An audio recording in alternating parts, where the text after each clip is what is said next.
Bonjour à toutes et à tous et bienvenue dans le Club Pantio. Je suis ravi de vous retrouver pour un nouveau numéro. Et oui, cette série d'avant-match continue, ça nous porte bonheur, ça nous porte chance. Pour l'instant, pour ce sprint final, l'OGC Nice affronte le stade Rennais samedi soir du côté du Roison Park pour ce qui constitue la 33e journée du championnat. On y arrive tout doucement. Le gym est sur une dynamique pour l'instant vertueuse de 3 victoires consécutives. Rennes, c'est un peu plus compliqué, on va y venir avec notre invité, que je vais tout simplement vous présenter. Vous le connaissez puisqu'il est déjà venu cette saison, il est déjà venu aussi l'été dernier pour nous présenter notre directeur sportif, c'est Mathis de Radio Roison. Salut Mathis, comment vas-tu? Salut à tous et salut à toutes. Et ben écoute, ça va très bien. Merci pour l'invitation. Toujours un plaisir de venir parler du Stade Rennais avec l'autre club rouge et noir de ce championnat. Un rouge et noir qui brille plus du côté de la Méditerranée que du côté du nord de la France. Et on va en parler tout de suite parce qu'il y a des choses à dire sur le prochain adversaire de l'OGC Nice. Ouais, effectivement, tu l'as dit. Alors, lors de ta venue au match aller et cette victoire 3-2 de l'OGC Nice, tu avais dit à l'époque où Sampaoli était à la tête de ton équipe que c'était un Rennes plutôt bon par rapport aux dernières sorties. Je me rappelle très bien. C'est vrai, il y avait eu quand même quelques notes positives. Finalement, Mathis, bon, sans revenir sur la saison dans sa globalité, finalement, depuis qu'on s'est quitté, à savoir depuis début janvier, il y a eu quand même pas mal de péripéties, pas mal de remous au sein du Stade Rennais. Comment est-ce que tu juges finalement la saison, le maintien est assuré, on va dire. Mathématiquement, c'est fait, mais il y a eu quand même plusieurs saisons au sein même d'une saison.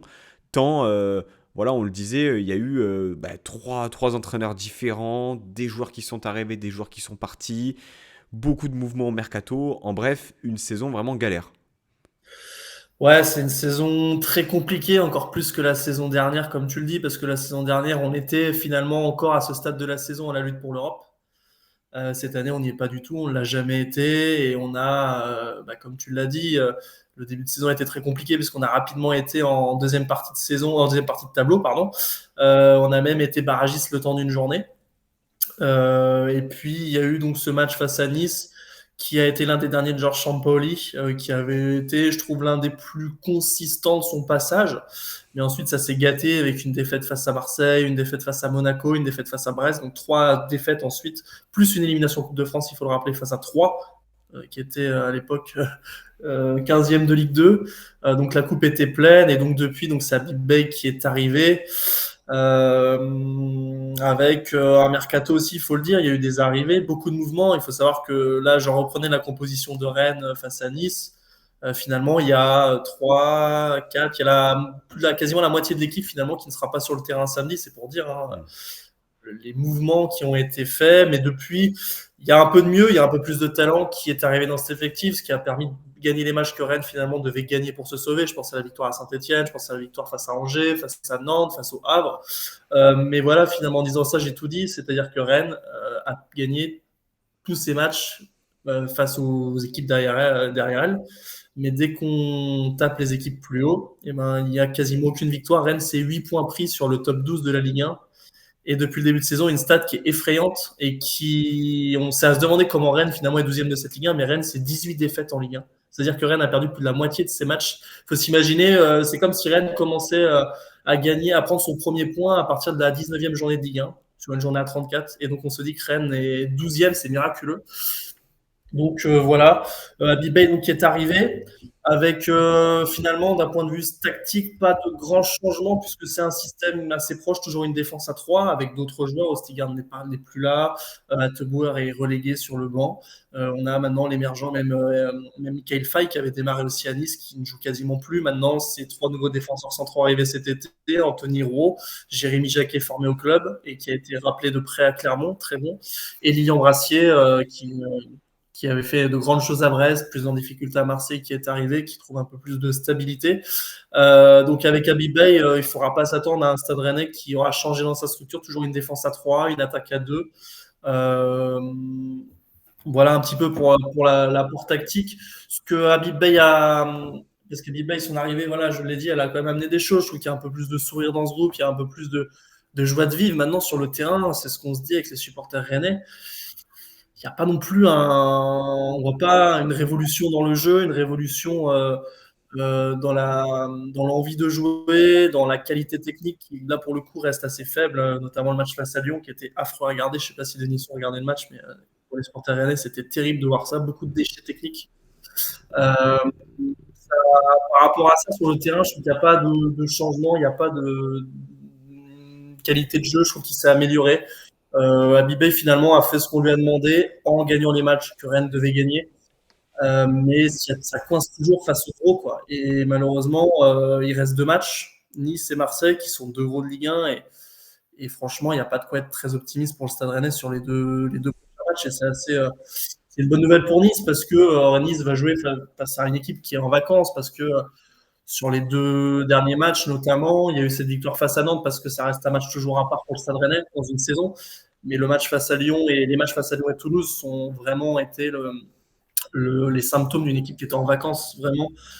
Certes, Rennes perd face à Lyon 4-1, mais c'est surtout Rennes qui perd le match, Rennes qui a été en dessous de tout. Et face à Toulouse, on en discutait en off avant le début de l'émission, pour perdre face à Toulouse, il faut le faire, quoi. Ils avaient pu gagner depuis 2 mois, mais il n'y avait rien de surprenant finalement à voir cette équipe s'incliner au stadium. Donc voilà un petit peu ce que je peux dire sur Rennes. Après, voilà, j'ai peut-être oublié quelque chose, quelques petites infos, donc n'hésite pas à me relancer. Non, non, non, mais Quand c'est prévu que je te relance. Je vais rester un peu sur la dynamique du moment. Tu l'as dit, une défaite contre Toulouse qui n'avait plus gagné depuis un certain temps. Et puis, il y a eu cette sortie dans la presse aussi d'Habib Beye hein, qui a piqué un peu dans l'ego des joueurs en les critiquant ouvertement et en se questionnant sur leur envie. Voilà, ils mettaient en parallèle un peu l'investissement du staff au quotidien par rapport à celui des joueurs. Euh, Finalement, ça rejoint un peu ce que tu disais hein, vis-à-vis de cette fin de saison-là. Moi, la question que j'ai envie de te poser, finalement, est-ce que l'essentiel n'est pas acquis au cours de cette saison-là? Tant Rennes, finalement, à un moment donné, était beaucoup plus en difficulté et qu'aujourd'hui, bah, finalement, bah, tu as tellement effectivement fait une saison compliquée. Tu l'as dit, hein, 18 défaites, j'avais pas regardé cette stat. C'est plus de défaites que Toulouse, plus de défaites que Reims, plus de défaites que Angers, c'est encore plus de défaites que Nantes. C'est Ouais. juste que vous êtes à 2 matchs nuls et 12 victoires. Donc, bon, il risque voilà, peu de voir un match nul, on va dire, samedi soir. Mais finalement, est-ce que c'est finalement l'objectif, même si c'est pas du standing de Rennes, n'est pas rempli sur cette saison-là et sur cette moitié de saison faite par Habib Beye? Moi, je pense pas. Je pense pas parce que cet hiver, il y a eu beaucoup d'investissements faits. Il faut rappeler que Rennes a recruté Brice Samba, qui n'était pas dans les buts face à Nice. Il faut Fofana qui était rentré en cours de jeu. Il y a eu les arrivées de 3 défenseurs centraux. Il y a l'arrivée de Thiago Fourachi. C'est quand même, j'ai plus le chiffre exact, mais je crois que c'est quand même 80 millions d'euros qui ont été réinvestis cet hiver. Je suis désolé, 80 millions d'euros, tu as joué sur la phase retour toutes les équipes de première partie de Ligue 1 sauf Nice et Marseille, tu pas gagné un match, tu as juste battu Strasbourg à domicile, mais Strasbourg, on est leur bête noire. On peut les jouer même en ayant une équipe de niveau Ligue 2, on gagnera quasiment toujours contre eux. Mais à part ça, voilà, enfin, je trouve ça pas normal en fait quand tu allé chercher un Brice Samba, quand tu es alors Fofana, c'est différent, il est en cours de forme, mais ça reste un joueur quand même qui a un certain passif en Ligue 1, qui on connaît sa qualité. T'as pas le droit de faire une deuxième partie de saison, même s'il y a du mieux avec Bay, qui n'est pas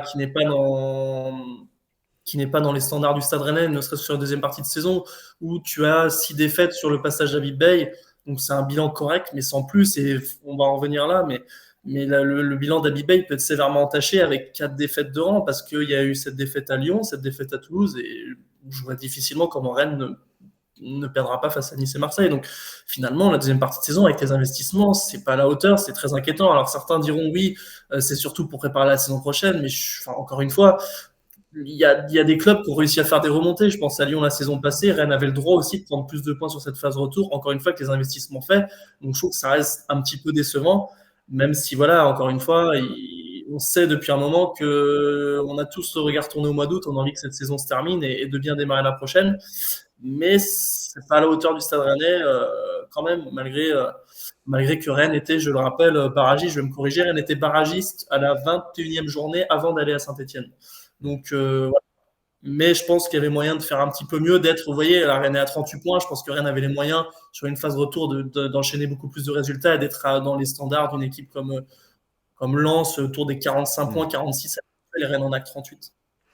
Et alors par rapport à Bay, tu l'as dit un peu avant le lancement de l'émission, mais il a donc prolongé la fameuse clause automatique, hein, conditionnée au maintien du Stade Rennais. Donc on parle beaucoup de l'été qui approche.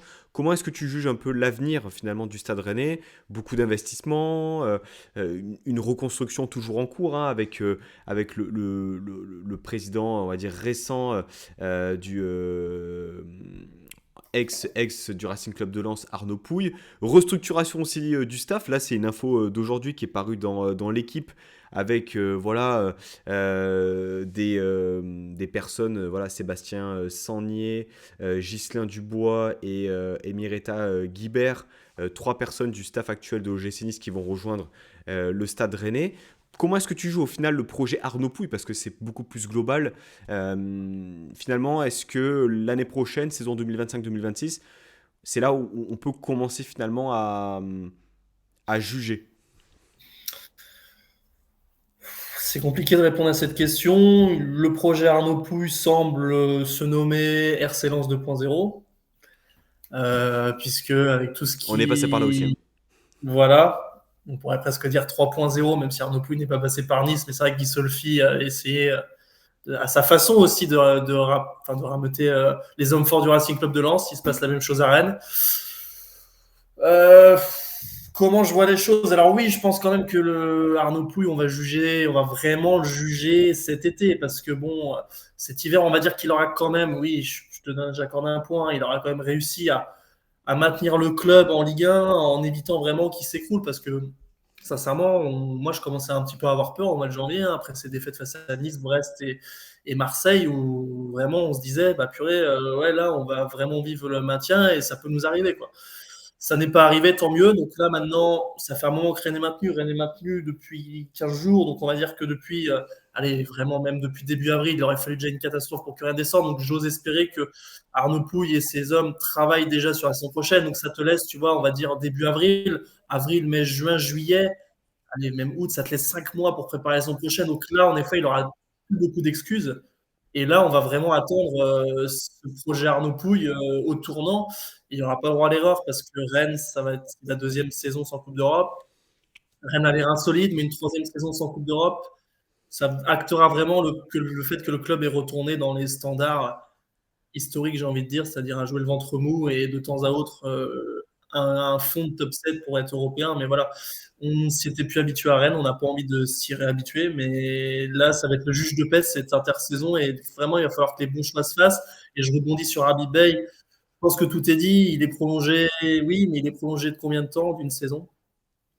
Hmm. 2026. Donc, que la confiance n'est pas immense. La confiance placée, en tout cas sur lui, n'est pas immense. Si elle était beaucoup plus sereine, le contrat se porterait jusqu'en 2027, voire peut-être 2028.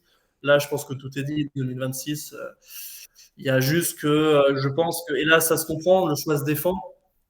Si tu pars du principe que tu, que tu vas te séparer une nouvelle fois de l'entraîneur en juin prochain, je pense que la cohérence t'oblige à repartir avec Habib Bey qui connaît le groupe déjà depuis 3-4 mois. Et puis advienne que pourra, tu te dis, allez, avec un peu de chance, il va peut-être nous ramener en Conference League, voire par miracle en Europa League, ou même extraordinaire miracle inimaginable à Rennes, un podium sur une saison à la Lille ou à la Montpellier. Mais voilà, je pense que là, ça me fait un peu peur justement de voir que le club ne s'installe pas dans la durée avec une prolongation d'un an et qu'en fait, vraiment, c'est un peu le serpent de mer, mais vraiment, il y a ce sentiment qu'on attend quelqu'un sur le banc de touche à Rennes. J'ai pas d'infos, hein, mais c'est vraiment ça, c'est ce que ça laisse, quoi. Il y a Ouais, des rumeurs. complètement. Les rumeurs, on les a depuis un an, même un peu plus. Et là, une nouvelle fois, ça accrédite encore une fois cette thèse, quoi, cette prolongation d'un an. J'ai envie de te dire, j'ai l'impression que vraiment les dirigeants, ils naviguent un peu à vue. Enfin, Arnaud Pouille navigue à vue jusqu'à ce que Franck Hez arrive sur le banc. Et ça me fait un peu peur pour la saison prochaine, même si encore une fois, je le dis, à Big Bay, par rapport à ce point de vue qu'a Arnaud Pouille, manifestement, c'est le choix le plus cohérent pour la saison prochaine, bien que sa fin de saison est compliquée. Pour rester sur le présent, donc tu as parlé de cette défense à 3. Concrètement, en termes de tactique, Rennes est articulé comment là depuis quelques semaines. Comment ça joue? Quel est le style? Quels sont, on va dire, les points forts collectifs et quels sont aussi les hommes forts finalement du dispositif de Habib Bey?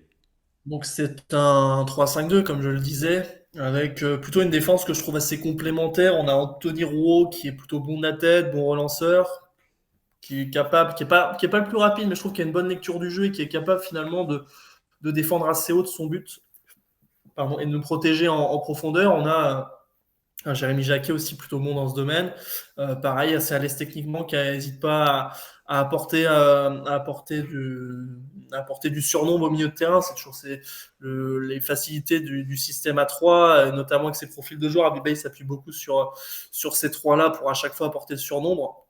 Jérémy Jacquet a comme point faible parfois un peu de suffisance, qui peuvent parfois il peut être un petit peu nonchalant sur certaines relances et se mettre en difficulté l'équipe. Mais c'est vraiment un super bon défenseur. Il devrait revenir normalement. Il n'a pas été là face à Toulouse, pardon. Il était là face à Lyon, mais il devrait pouvoir être là face à Nice. C'est vraiment s'il est à 100% et qu'il a la tête sur les épaules, vous allez vraiment voir un nouveau jeune sorti du centre de formation qui est très prometteur. Ensuite, au milieu de terrain, donc ça va être Seko Fofana et sans doute Matouziwa et Djawi Cissé.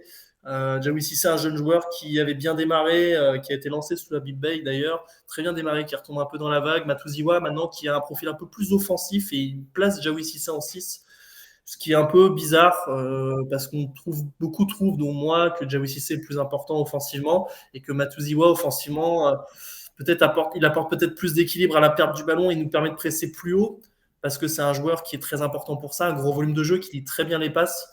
Mais par contre, je trouve que ça dilue la capacité de Djawi Cissé à faire mal à l'adversaire offensivement et en 6, il est un peu perdu. Donc c'est un peu le point faible, je trouve, de Rennes. Et puis devant, alors c'est Kalimundo et ou, je dis bien et ou, Kader Meïté, puisque c'est pareil, un jeune joueur du centre de formation lancé par Habib Bey. Que ce soit lui ou autant Djawi Cissé, il faut lui rendre les lauriers parce que Djawi Cissé, il était déjà sous Sampaoli et Stéphane, il a pas eu la confiance.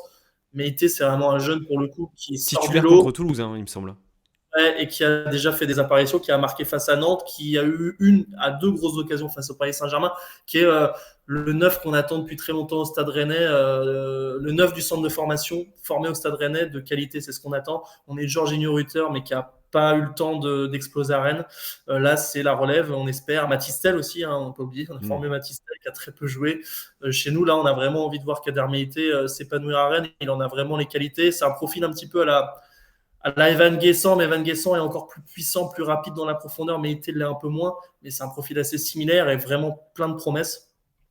Habib Bey faisait confiance à la complémentarité Kalimundo-Meïté, mais pour l'instant, on peine à la voir. Hein. Il s'appuyait peut-être plus sur Kalimundo pour prendre la profondeur, être plus mobile, et Meïté vraiment point d'appui. Ça marche pas trop. On va voir il va remettre ce duo-là. C'est un peu plus l'inconnu finalement. L'inconnu, elle se situe devant parce qu'au milieu, il a trouvé son milieu et derrière, c'est les hommes que je vous ai dit. Et dans les buts, évidemment, Brice Samba. Les pistons, pareil, je le vois mal changer, même si c'est pareil. Offensivement, c'est notre point faible parce que on s'appuie beaucoup sur eux, mais c'est pas au niveau, quoi. Techniquement, c'est dommage parce que Assignon et Truffert sont des joueurs que j'apprécie beaucoup, qui sont pleins d'énergie, qui sont volontaires. Mais c'est pas au niveau, quoi. Voilà, encore une fois, les centres, souvent, on n'arrive pas. C'est des pistons qui sont pas aussi à l'aise en 1 contre 1. Voilà, si tu prends les pistons du Racing Club de Lens, je trouve qu'un Ever Machado, par exemple, fait plus de différence pour dribbler. Et nous, on n'a pas ça à Rennes. Voilà, moi, c'est les points faibles, vraiment, je trouve, c'est les pistons et notre point de base du milieu de terrain. Donc voilà un petit peu, je sais plus, excuse-moi, j'étais un peu long. Si tu avais d'autres questions, si je vais répondre à des points. Non, dans la continuité, en fait, les hommes forts, depuis l'intronisation d'Habib Bey, là, plutôt individuellement, qu'est-ce que t'en penses? Les hommes forts, globalement, c'est notre défense. C'est les Hmm. 3 défenseurs centraux qui, Brassi un poil plus en difficulté, mais depuis qu'il est arrivé, depuis qu'il est sous Bay, c'est quand même assez intéressant. Je trouve que de manière générale, c'est la défense qui tient plutôt bien la route. Il ne faut pas prendre en compte le match de Lyon et de Paris, parce que Paris, déjà, c'est une équipe à ce moment-là qui était encore pleinement mobilisée, j'ai envie de dire. Quand ils sont comme ça, c'est un rouleau compresseur. Face à Lyon, bon, là, ça a été vraiment le seul principal accro. Donc voilà, les trois défenseurs sont des hommes très forts de ce dispositif. Kader Meïté, voilà, je le redis, qui vraiment est en train de se révéler, qui pourrait vraiment donner du fil à retordre à Nice samedi, s'il est aligné. De toute façon, s'il n'est pas aligné, il rentrera. Donc voilà, moi je trouve, et puis bah, Brice Samba quand même aussi, il faut le dire, qui quand même, alors il prend beaucoup de buts en ce moment, mais il fait les arrêts qu'il faut, et s'il n'est pas là, je pense qu'on aurait quand même, on serait encore à la lutte pour le maintien. Il nous a ramené quelques points. Donc voilà un petit peu les hommes forts au milieu de terrain. J'ai envie de dire, je pouvais dire Jaoui Cissé, tu vois, au milieu de terrain, mais il est en baisse de régime, donc c'est difficile de le mettre. Et Fofana, pour l'instant, c'est encore trop laborieux pour le mettre. Donc ouais, vraiment les trois centraux plus Meïté pour moi. Très bien. C'est pas beaucoup, Dynamique. hein. Ouais, ouais, ouais, non, mais après, j'ai envie de te dire, la dynamique, même si elle est plus vertueuse en termes de résultats pour l'OGC Nice, elle n'est pas forcément plus rassurante dans le jeu, hein, parce que je pense que le week-end dernier, on a assisté à l'un des pires matchs de la saison, mais à ce moment-là de la saison, à la 31e journée, tu as peut-être un peu moins chipoté sur la manière, tant les Mm. points sont importants. Oui, j'avais une question par rapport aux absents. Est-ce que tu as des absents de marque, on va dire, à dénoter sur ce match-là? C'est un peu tôt, je ne sais pas ce qui peut se passer à l'entraînement, mais non, non, non, non, il y a, déjà le groupe était quasiment au complet face à Toulouse. Ludovic Blas, qui était le dernier gros absent, est revenu de blessure depuis le match contre Lyon, donc a priori il n'y aura pas d'absent à déplorer. Là-dessus, tant mieux parce que mine de rien, l'effectif finalement en termes de qualité, il n'est pas si large que ça, donc c'est bien pour les deux prochains derniers matchs, pardon, d'avoir un effectif au complet. Et puis ça permettra à Big Bay peut-être enfin de tester des choses pour la saison prochaine. Bien écoute, je te remercie en tout cas Mathis pour ces éclaircissements. J'ai fait le tour sur ce que je voulais voir avec toi. Toi qui connais aussi bien voilà, la Ligue 1 de manière générale, euh, à quel type de match tu peux t'attendre samedi soir avec un OGC Nice, bon, forcément, qui a en tête la plus belle des compétitions européennes, qui a un objectif qui est mathématiquement en fait jouable à l'heure actuelle. Du moins, leur destin est entre leurs pieds, hein. En cas Ouais. de double victoire, en fait, tu peux être top 4 si je ne dis pas de bêtises. Ah, si tu gagnes tes deux matchs, tu étais dans les quatre, hein, je pense, tu es quasiment sûr d'être dans les quatre. Quel est ton ressenti, on va dire, global sur la saison du gym, de ce que tu as Mm. suivi plus ou moins proche? Euh, Ouais. voilà, on sait que Nice, hors communauté niçoise, ne déchaîne pas les passions. Il y a des projets qui renouvellent quasiment tous les ans. Il y a toujours cette question autour de l'affluence, du positionnement d'Ineos, du maintien ou non de Francaise à la tête de l'équipe. Ouais. Voilà, on sait que c'est un club qui est, j'ai l'impression, meilleur lorsque on l'annonce pas haut. Mm. Et finalement, Ouais. cette saison, on n'en a pas trop parlé et on se retrouve quatrième à 57 points, qui est le total de points qu'on a eu l'année dernière L'année dernière. au Mm. global, si je ne dis pas de bêtises. Ce serait vérifiable. Je vérifie et je Ouais, te laisse, je te laisse répondre. bah, moi, cette équipe de Nice, de ce que j'en vois, c'est une équipe qui est hyper solide, en fait, je trouve, défensivement. Moi, de ce que j'en ai vu, en tout cas.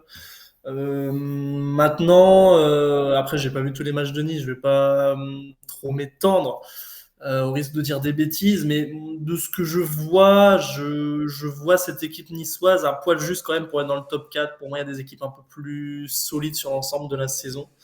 Je pense à Marseille, je pense même à Monaco, et j'aurais tendance à placer Lille devant quand même. Mais par contre, franchement, moi je vois Nice sur l'ensemble de la saison au-dessus de Strasbourg et au-dessus de Lyon sur la régularité, sur la solidité. Moi je vois Nice finir cinquième de Ligue 1, ce qui impliquerait le fait que Nice perde un peu de plume d'ici la fin de saison. Alors où bah, ça fait la transition sur le match de demain, enfin de samedi, pardon. Moi, si Nice joue sérieusement, je vois pas comment Nice déjà ne peut perdre ce match. Pour moi, c'est impossible. Et encore une fois, Je le répète, Rennes n'a battu aucune équipe du top, a battu qu'une équipe du top 6, c'est Strasbourg à domicile. Sinon, ce ne sont que des défaites. Hmm. Et encore une fois, moi, quand je vois l'attitude de Rennes face à Lyon-Toulouse, j'ai le sentiment que certains sont en vacances.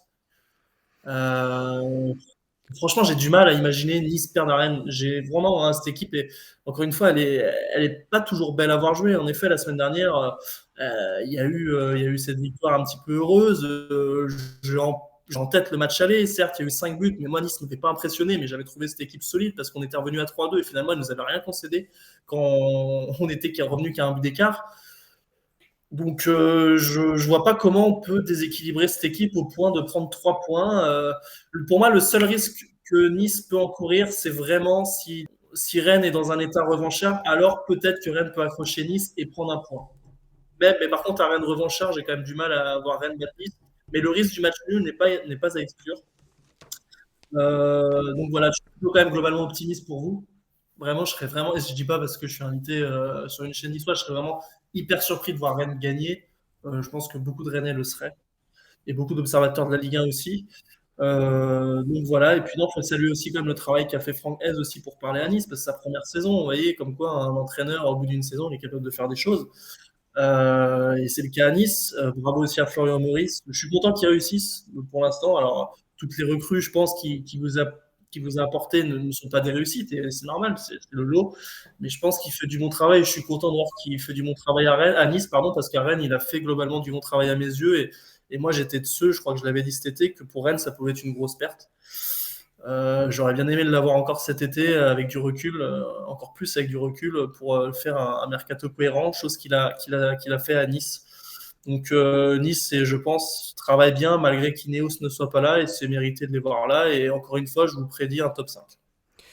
On signe, je pense, pour le top 5. Petite précision et erreur de ma part, l'année dernière, au bout de 34 journées, on était à 55 points. Et cette saison, on est déjà hein, à 2 journées de la fin à 57 points. Donc voilà, mathématiquement, cette saison, elle est déjà meilleure que la précédente. Mon Et en cher... plus, si je peux me permettre Vas-y. de rajouter, c'est d'autant plus fort ce qu'a fait Nice et Aise avec le nombre de WC que vous avez eu. C'est d'autant plus fort parce que vous avez eu Mofi qui a été absent toute la saison, il y a eu Morgan Sanson qui a été absent longtemps, Boga, Diop qui a été absent longtemps, Laborde, et c'est un exploit. Vraiment, juste et là je le dis, ce qui est rageant, c'est votre parcours en Coupe d'Europe qui est pas loin, qui est scandaleux, parce que je suis désolé, là, je dis le terme, c'est scandaleux que Nice finisse avec 2 points cette phase de ligue, alors qu'il y avait quand même pas mal de matchs, à part le déplacement à la Lazio de mémoire et la réception des Glasgow Rangers, qui est toujours un petit peu piégeuse. Le reste, c'était quand même assez abordable. Et ça, par contre, il va falloir corriger le tir la saison prochaine, parce que vous serez européen encore une fois, et vraiment, il y a moyen de faire mieux, quoi. T'as dit 2 points, pour être plus précis, on en a eu 3. Voilà. 3 points. Ah oui, le nul face à Bordeaux, je l'ai oublié la dernière journée. Ce Ouais. superbe nul contre Bodo Glimt. Non, mais je suis totalement d'accord avec toi et j'englobe aussi le parcours en Coupe de France, hein, clairement, Coupe, qui est c'était contre qui? Ah oui, Saint-Brieuc, c'est vrai. Saint-Brieuc. Saint-Brieuc. Horrible, horrible, horrible. Non, et puis ce qui est aussi paradoxal, c'est que tu as parlé des absentes. On a l'impression aussi, alors, j'ai pas les stats à l'appui, mais en tout cas dans le ressenti, que lorsque les blessés sont revenus, c'est là où on a commencé à avoir des galères de résultats. Donc là aussi, hein, c'est assez questionnant, c'est-à-dire on semblait meilleur lorsque on avait moins de joueurs à disposition parce qu'il fallait s'adapter constamment avec des nouveaux joueurs. Donc bon. Avant de passer au pronostic, mon cher Mathis, là je t'ai pris un peu par surprise. Je vais te demander, voilà, parce que tu as réfléchi voilà, au bout de quasiment 30 minutes d'émission, de me citer, parce qu'il y a beaucoup de connexions entre le Stade Rennais Ouais. et l'OGC Nice, de me citer le maximum de joueurs. Alors, bon, l'intelligence artificielle, voilà, je le dis, m'en a sorti 3, 4, 5, 6, 7, 8, 9, 10. Alors, 11. Je cite pas un joueur des années 50. Ouais. 11, mais alors 10 et demi parce que il y en a un qui n'a Ouais. jamais porté le maillot du Stade Rennais. Il a été formé à Rennes. Voilà, tu peux m'en citer le plus que tu peux, naturellement. Alors, bah, donc Sofiane Diop, c'est celui dont tu penses, j'imagine, qui est formé à Rennes, qui a jamais joué, qui est à Nice, c'est ça? Alors, figure-toi que Sofiane Diop n'est pas ressorti. Il y en a un autre. Ah bon? Voilà, Ah mais bah moi, je je te, suis je pas te- sûr que je te le c'était Diop. compte. Je te le compte. Sofiane, bah, moi, j'étais sûr que c'était lui. Alors, tu vois, bah, alors là, tu prends vraiment des prudes parce que j'ai pas réfléchi sur la deuxième option. Mais alors, Laborde, évidemment, Gaëtan Laborde, Baptiste Santamaria, Onyekashi Apam. Qui c'est qui a joué à Rennes? Putain, là, tu vois, j'ai. Laborde, nanana, ça. Ben Arfa. Euh, Dans les buts, est-ce qu'on a eu un gardien dans les buts? Non, ça me parle pas Si, là. il y en a eu Gaume, un. non. Putain, récemment, tu dis, hein? Plus de 10 ans. Putain. Un En gaucher qui Tunisie. était, je crois, de mémoire en espoir en équipe de France à une période. Ah, Pouplin, il a pas joué à Nice? Oui, tout à fait. Ah, c'est ça, putain, Pouplin, ouais. Simon Pouplin. Ah oui, c'est vrai qu'il a joué à Nice. Là, je commence déjà un peu à bugger, là. On a un joueur que vous avez vendu à Marseille, accessoirement. Bah, Gouiri, bien sûr, Amine Gouiri, ouais, Naturellement, Amine Gouiri. Ouais, Amine Gouiri. Ouais, là, Tu sèches. Nice. Ouais, là, je t'avoue, je sèche, franchement. Liste complémentaire, Cyril Jeunechamp. Là, je vais faire plaisir Ouais, c'est une jeune champ, en effet, ouais. à mes vieux de la vieille. Cyril Jeunechamp, le Cyril Roll droitier. Ouais, Euh, ah oui. Même à Rennes, c'était ça, oui, oui. plus ancien, Yoann Bigné. Ah, je l'aurais pas eu, là. Yoann Bigné. Olivier Chouafny, Ouais. là, à Alors, je savais pas qu'il l'ancienne. était à Nice, mais ouais, Rennes un petit peu, ouais. Latéral droit, peut-être l'un des meilleurs latéraux droits qu'on a eu chez nous, Rod Fanny. Rod Fanny, putain, oui, Rod Fanny. Là, j'aurais dû l'avoir. Rod Fanny, c'est pas normal. Christian Bruls, Hmm. Ah bah lui, le fantôme. Tintin. Ah, Et enfin, le joueur formé qui n'a jamais joué chez vous, Maxime Le Marchand. ah oui, oui, c'est vrai. Et enfin, bien Euh, sûr, comment ne pas citer Frédéric Antonetti, naturellement, oui, ah oui, entraîneur oui. qui a fait les deux clubs. Mathis, tu vas devoir te mouiller. Moi, je vais donner un pronostic, mais c'est uniquement par superstition, parce que j'ai donné le même sur Paris et Reims, et ça nous a apporté une victoire. Donc voilà, dans tous les cas, moi, mon pronostic, c'est le même que sur les deux derniers matchs. Mais vas-y, tu peux nous donner les tiens. Je suis. En fait, je réfléchis parce qu'il faut que je sois cohérent dans ce que j'ai dit. Je pense que Nice va lâcher des plumes parce que mathématiquement, vu que je les vois cinquième, donc forcément, s'ils perdent une place, c'est qu'ils auront lâché des plumes. Et j'ai envie. Ouais, je vais dire un match nul quand même parce que je pense que Rennes va réagir, va mettre un peu d'orgueil dans ce match. Je dis un match nul, un but partout. Et qui vous coûtera la Ligue des Champions parce que je pense qu'après vous allez battre Brest qui n'est plus trop motivé non plus. Donc un partout pour moi. Alors écoute, je me souviens quand même que l'année dernière, on avait fait un match dégueulasse chez vous. Ouais. Absolument, absolument horrible. Mais moi, écoute, je vais dire pareil que toi. Un but partout. Voilà. Un but partout. Effectivement, réaction d'orgueil, mais dans les faits, nous allons gagner. Voilà. En plus, c'est pas, apparemment, t'es pas au match. Donc, Non, non, non. Alors, malchance ou pas, le match était initialement programmé le dimanche. ouais. Et donc là, c'est samedi soir. Donc, impossibilité de déplacement. Donc, bon. Voilà. Mathis, merci beaucoup pour ta venue, ta nouvelle venue dans l'émission. C'était un plaisir Ouais, de pouvoir avec discuter plaisir. eh bien, du match qui nous attend samedi soir et d'avoir un peu plus des éléments de contexte sur cette rencontre. Voilà, on se retrouvera nous dans le week-end pour débriefer ce match, j'ai dit 32e, mais non c'est 33e journée je crois, 33e. ouais, la 33e journée de Ligue 1. Voilà, on arrive dans le finish là, qui va être Ouais, palpitant, on va pas se le cacher. Quand je regarde le classement vraiment de Ligue 1, c'est assez fou de vivre voilà, ces derniers ouais. instants de ce championnat. Merci encore à toi, Mathis. Si vous êtes intéressé pour aller checker du contenu 100% Stade Rennais, je vous invite à aller consommer sans modération du Radio Roison, que ce soit sur YouTube, sur podcast, en live aussi. Il y a du live sur Ouais, Twitch Twitch, ouais. de mémoire. Donc, Mathis, encore merci. Bonne fin de saison au Stade Rennais. Ouais, Laissez-nous la victoire samedi soir. Et puis nous, à très vite. Salut! Salut là-bas, et Thaïs Anissa.